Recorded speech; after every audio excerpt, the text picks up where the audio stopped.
After a particularly good meal on the plain, hake, prawns on a bed of saffron rice and red peppers, and washed down with an agreeable rioja, the soft thump of the wheels on the runway at Barcelona Airport jolts me from a dream, reminding me that a gastronomic gut-bashing is about to start. So with scant regard for my waistline, I'm here, at last, to pay homage to Catalonia.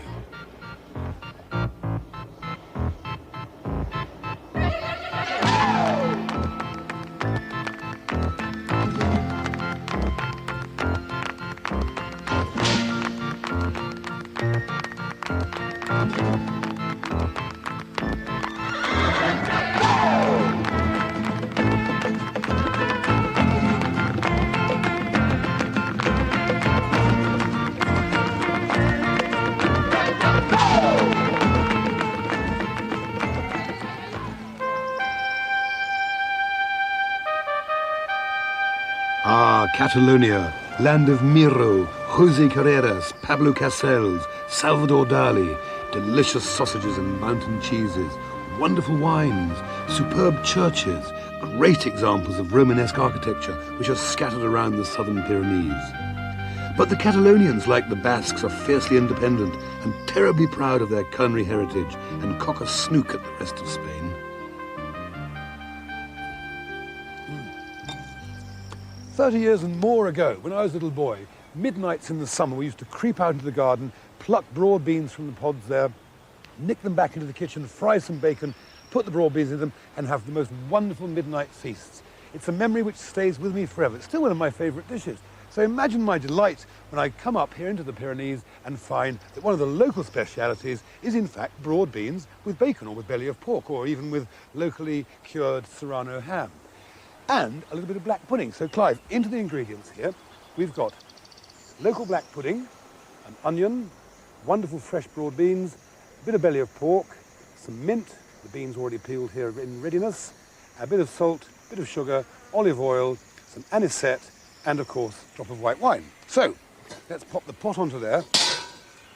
Classically here, by the way, they would cook this in an earthenware dish like this, and then put it in the oven to cook. But I'm camping, or not exactly camping, I'm pretending to camp, so I'm cooking on a little Calagas stove. First thing that goes into the oil, my little bits of bacon, or belly of pork, or local cured ham you could have if you wanted. So the pork's in, we now need some little slivers of black pudding. There we are, as much as you like, as much as you feel like. And they can also go into the pot. Stir those around till they're golden. So they're beautifully cooked. Now into the oil go the broad beans.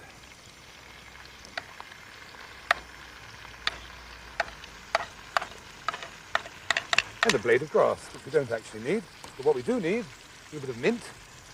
That goes in. We need a little bit of sugar. Need a little bit of salt. A little drop of white wine. Need the gas right up. There we are. And a little dash of anisette, just a dash. Anisette, by the way, is like pastis or one of those things. A grind of pepper. A quick stir round. Gosh, smells absolutely wonderful. And the lid on for about 10 minutes. Then I shall munch them.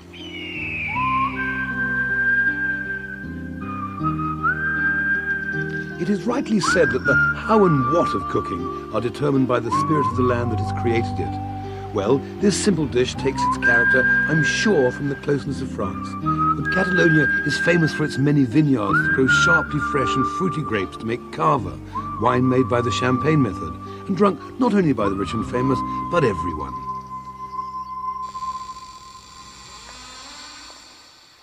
It's quite incredible to think that anyone could conceivably want to blow up a cellar containing 90 million bottles of cava. But you know, that's almost what happened here during the Spanish Civil War.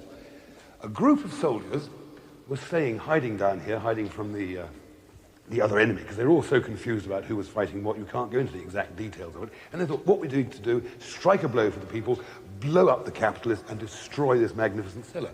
So they started to knock a hole into the wall to put the high explosives in. But then they thought, hold on a second, there's a lot of drink here, let's just have one before we do it. Of course, one thing led to another, and another one led to another, and in the end they were all so bitterly pooped that they got overrun by the incoming soldiers and they never did blow it up.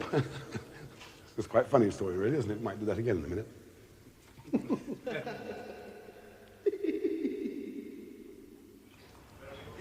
Now that's what I call a proper glass of wine. Beautiful.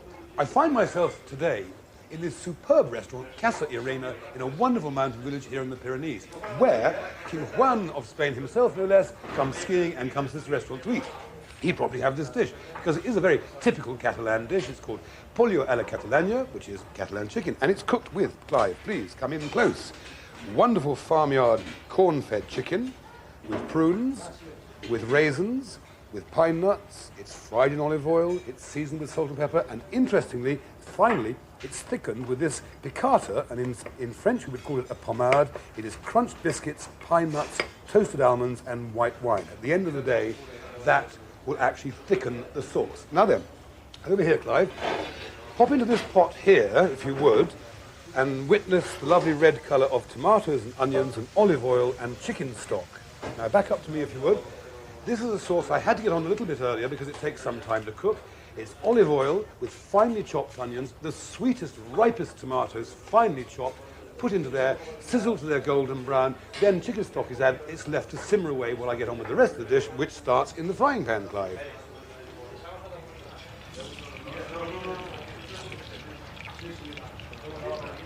Lovely pieces of chicken. Beautifully golden brown, absolutely splendid. Now for the next phase, push the chicken over to one side. And little by little, we add some prunes, okay, into the oil.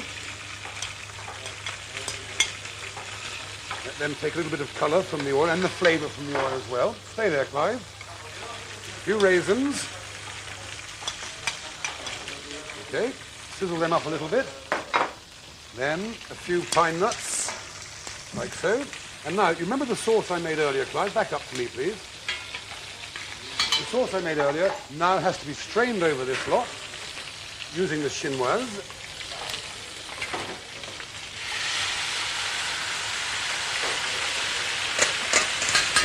Right, we'll put it onto a slightly lower heat, so I'm moving over to your left. I now have to let that simmer away for about 40 minutes so the chicken is completely cooked, and just before it is cooked, I take this lovely mixture, as I remind you, the biscuits, the toasted almonds, and the pine nuts, mashed up with white wine, will go into this pot, not at this stage, into this pot later to thicken the sauce. So effectively, the dish is finished. Back on the pot, please. Savoured in the afternoon sunlight, the dish tasted even better than it looked. But I had to talk in French because my Spanish is non-existent. However, they like my dish so much, they actually put it on the menu. A compliment, I reckon. La sauce est très bien liée, très très bon. Ah bon. Madame, ça vous plaît? En effet, très bon. En plus, It's true, it's a classic Catalan dish, but with the Moorish influences of nuts and fruit. And for once, that old cliché, very Moorish, had some real significance. No, it's fair enough. Quite frankly, if he's going to cook it, he can bloody well cook it. This is one of those little scenes when the director changes his mind and wants someone else to cook. On my show. Oh, don't be so silly. I mean, there's more to life than just a... You know, what is it? It's a 2-minute sequence, huh? Just 2 minutes. And he is Spanish after all. Cook it yourself. Well, I'm not going to cook it myself. He's going to cook it. Don't be so silly, Keith. I mean, there's more to life than that, all right?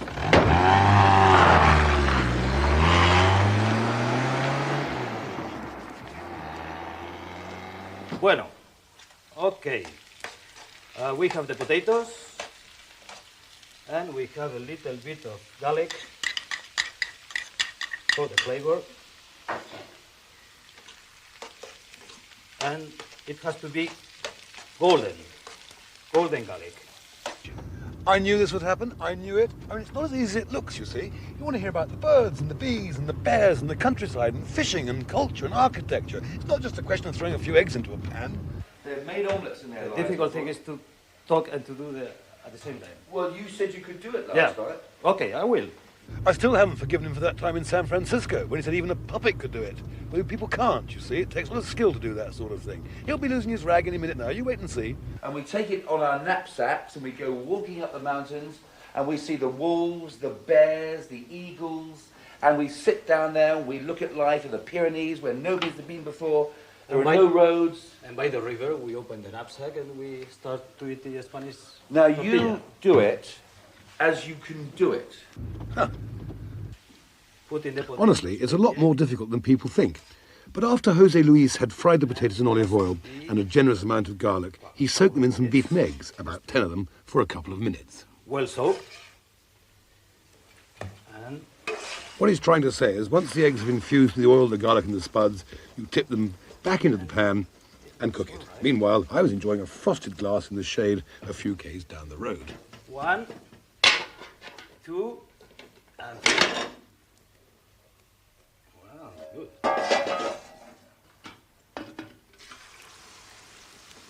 This is the Spanish omelette, Spanish tortilla with potatoes and garlic.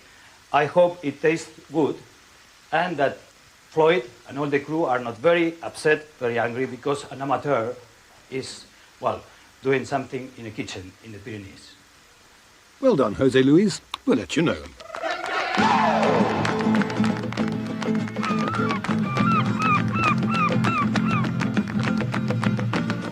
One thing I do pride myself on is that I have built-in radar when it comes to finding good restaurants that reflect not just the food of the region, but also the spirit, the humour and colour of the place. Fabulous chickens, by the way.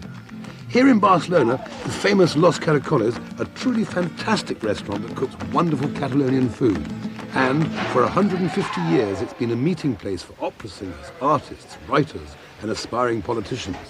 It's a place where you get instantly relaxed, as if under the spell of the great smells that waft from its open kitchen. You've caught me at the bar again. I don't spend all of my time at the bar. It's just in between kitchens. And if you want to see a kitchen, which is outstanding, still coal-fired, it's like something out of Mervyn Peake's Gormenghast. It is Swelter's kitchen. Come on, Clive, let's have a look at this, because it's truly, I mean, I've seen a lot of them, but this one has really impressed me. It's outstanding. Come on.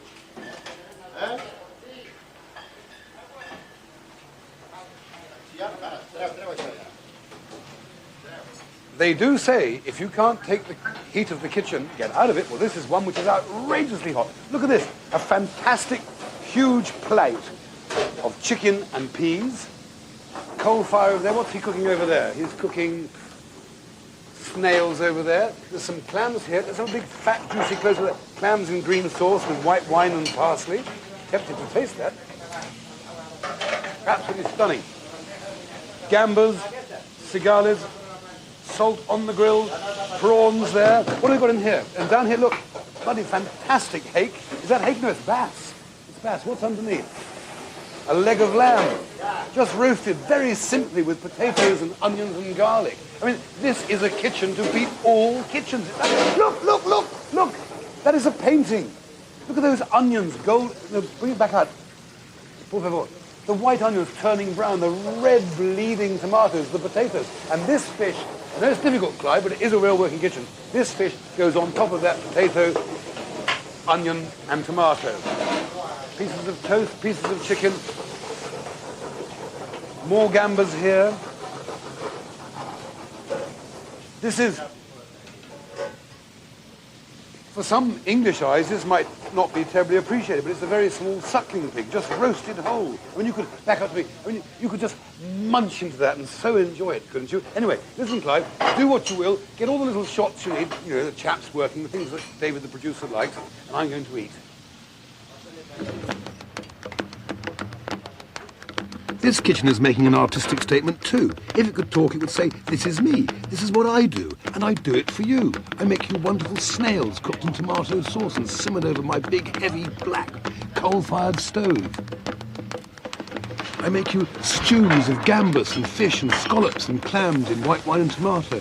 I pan-fry beautiful succulent shrimps for you, again over this fierce heat so my colours really come out of my belly.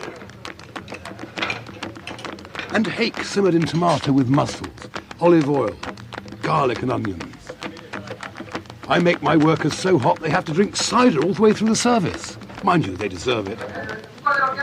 In fact, I got so carried away pretending to be a kitchen there, I got a bit thirsty and a bit hot as well. So I did have a jolly good swig of cider. Give me a yard. Hey, already there. One of the most popular dishes to start lunch with is this fish soup made with hake or bream, langoustines and clams in a slightly piquant sauce. It's no wonder that great Trenchmen make a beeline for the place. It's a gastronomic opera, played every day with Catalonian pride and passion. So I asked my latest greatest chum, Agustin, who's lucky enough to be the owner, to share his thoughts on Catalonian cooking with me. I mean, we like the real Spanish food. The real Spanish food is not a mixture of French kitchen, Chinese kitchen, or Italian kitchen. No, that's different. We like the natural meat, the natural food. I mean, we like the women's, like you say, the women's. We like a beautiful woman. Never mind if the dress is beautiful or not so beautiful. The most important that's that the woman is pretty, and that's like the food. If you decorate a very good plate, a very nice plate, porcelain plate, a different decoration, but the meat inside is not so good, we don't like. We don't want to be mistaken about that matter. An afternoon leisurely eating snails, shellfish and suckling pig, drinking more wine than I should have with Agustin and his daughters, made me feel if I'd won one of those lottery tickets where you could be king for the day. Sometimes with me, the wonderful state of euphoria can be a bit dangerous, but I honestly felt that I'd made really good friends here, not just with the people, but the restaurant itself. And so, fortified by a great lunch, it's on to Barcelona's most famous landmark, Gaudi's Sagrada Familia. What it reminds me of is one of those French wedding cakes, the sort they make out of little choux pastry balls, pile up high like ice cream cornets, and then drizzle caramel sugar down the sides of them. Put them out into the sun to bake for about 100 years, and it's cooked or finished. In fact, it's not quite finished. Probably another 50 years, and they'll have it done. Also, you know, the sort of marzipan effect of the thing. It's like Hansel and Gretel, isn't it? You know, when they wander into the woods looking for the witch's cottage. It's spooky, it's Tolkien, it's all kinds of things. It also, because he was way ahead of his time, 10 years ahead of his time, he preempted the whole Art Nouveau movement. And it's so important to Spain and to Barcelona that I'm going to go and buy some books and really research it so I can do one of those really thoughtful, philosophical commentaries in the dubbing theatre later. And then you'll know as much as I know about Gaudi, the great Spanish architect.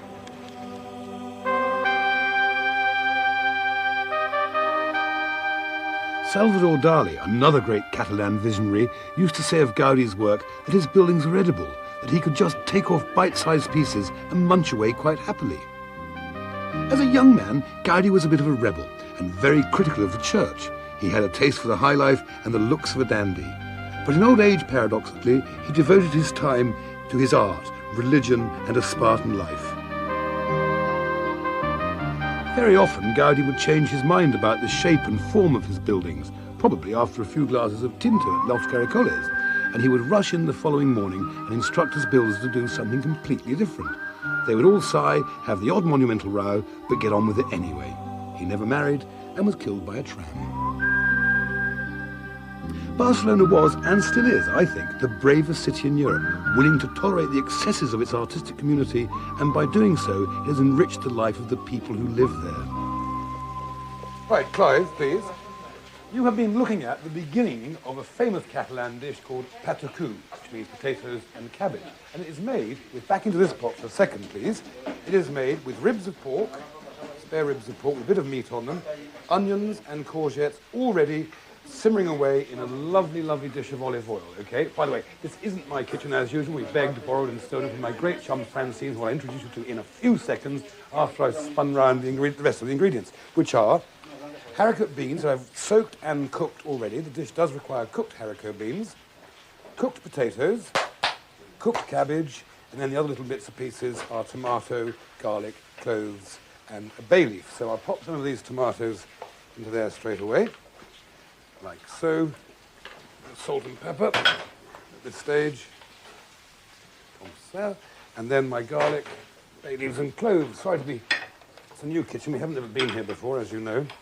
Garlic, bay leaf, and a couple of cloves. Right, now then, this lustrous Francine that I mentioned, we should go and meet her and see what she's doing. So, come and follow me. Hello, Francine. Hello. What are you doing? Oh, romesco de conejo. That means romesco of rabbit. First of all, Francine fried the pieces of rabbit in olive oil. Then she added a load of very finely chopped onions and sweated them right down till they'd almost disappear. Then she added some finely chopped tomato and sweated that down till it nearly disappeared. Then she had a little bit of white wine and some seasoning, salt and pepper and stuff like that. While the rabbit simmers, Francine is making another kind of piccata. In Anglo-Saxon kitchens, we tend to thicken stews and sauces with flour and butter, crude but effective. Here, however, she pounds cooked rabbit livers, garlic, hazelnuts, olive oil, the flesh and red peppers, and toasted saffron into a fine paste to thicken the stew. Now, you maybe think that's a lot of work, but it's this very important labour of love that injects such flavour into the dish, it just wouldn't taste the same with flour and butter. Right, by the magic of television... Ow! Ah! By stupidity, I left my little things in there. By the magic of television, this is now cooked for long enough, and I go on to the next phase, which is to add my beans. Lots and lots of beans. Pardon me. Lots of potatoes. Lots of potatoes. And a load of cabbage. And you let all of that simmer away for about 10 minutes before you serve it. And there, as far as I'm concerned, with its beans, its cabbage, its ribs of pork, you have actually got Catalonia on a plate, or, in fact, in a pot. Cheers. Cheers. Excellent. Now, let me taste this because it looks fabulous. It's beautiful. It really, really is beautiful. And you know, I don't know which part of the series this program is actually going into, but either way, I have actually been here 3 weeks, and this is the best Spanish meal I've had so far. It's absolutely heavenly. It's really, really good. Wonderful. It is. Now, mine, of course, is a less distinguished Can I dish, try? but do try it. See what you think. Yes.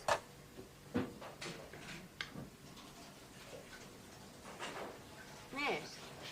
It's okay? I Is it think it's a little more salt. But it's good. a bit more salt needed? Okay. Yes. Well, that's not bad. I mean, I've never cooked that dish before, you know, but this is Catalonia and Britain or unicado or something like that. United, Yes. isn't it? So we haven't done too badly. Mm-hmm. Great. Muy bien. Excellent.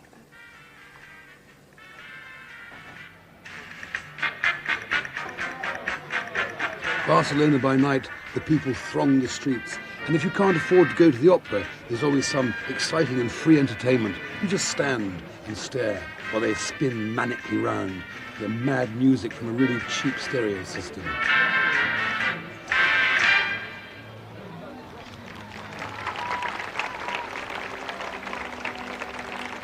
If you're feeling a bit lonely and the big city gets you down, you could just drift into a square, sit down by a fountain or under the trees and think and wonder, did he say 8:30?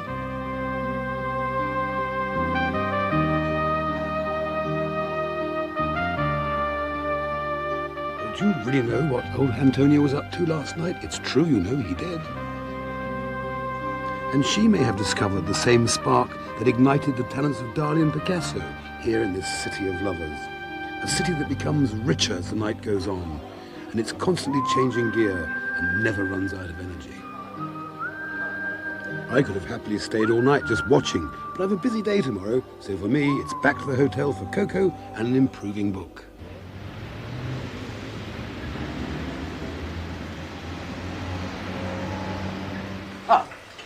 We are in Barcelona's cookery school, where they specialise in teaching young and not so young students how to prepare typical Catalan dishes. They're all busily working away preparing things. I have a chicken dish to do. It's called capo facit, which means stuffed chicken, and that's in Catalan. It's a lovely maize-fed farmyard chicken, which I'm going to stuff with, spin around the ingredients, Clive, please, some apricots, some currants, some diced pork, diced bacon, spicy sausages, and pine nuts. And if you can wander around here, I can show you the first bit that I have to do, which is gracias, is, first of all, I must fry these little bits of pork. Okay. And the little bits of bacon. And the sausages. Hold on there. That's the sec.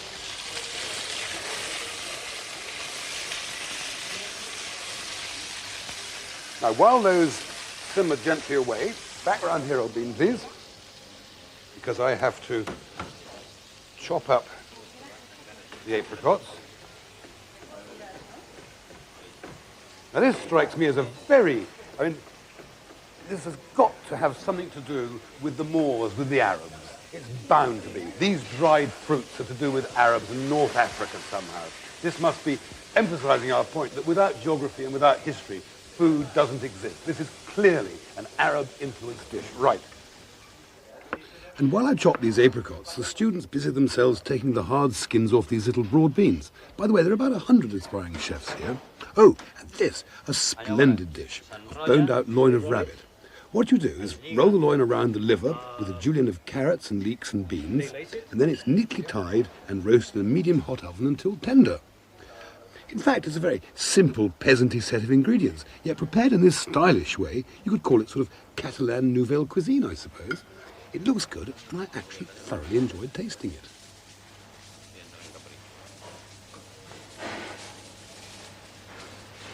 Exquisite.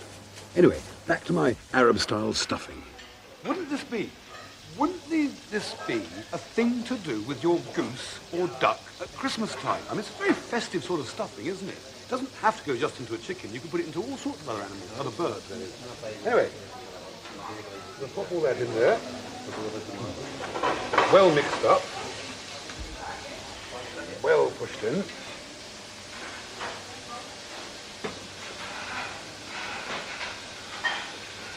I've incidentally salted and peppered the chicken on the inside. That's about as much as I can get in there, I think.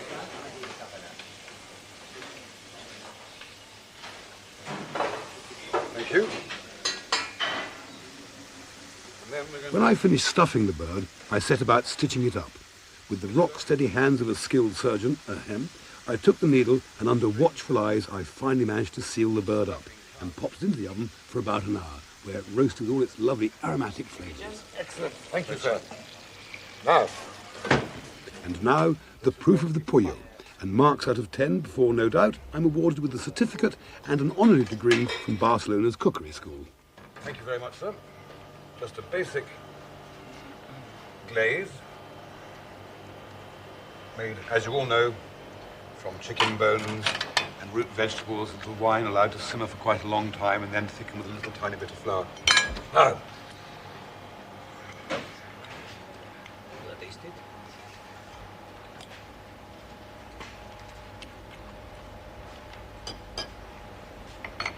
The chicken with the fruit and the pine nuts and the sausage and the ham and the bacon.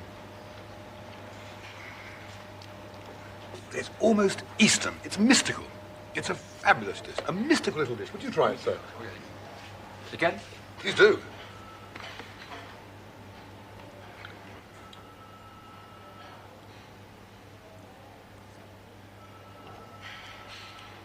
Beautiful. Cheers, everybody. Good health. Thank you very much. Acidity. Absolutely splendid. Thank you. A lot of clinking glasses, drinking to all of this. Oh. Good. Acidity. And this is Barcelona's School of Hotel and Catering. I return you to the studio.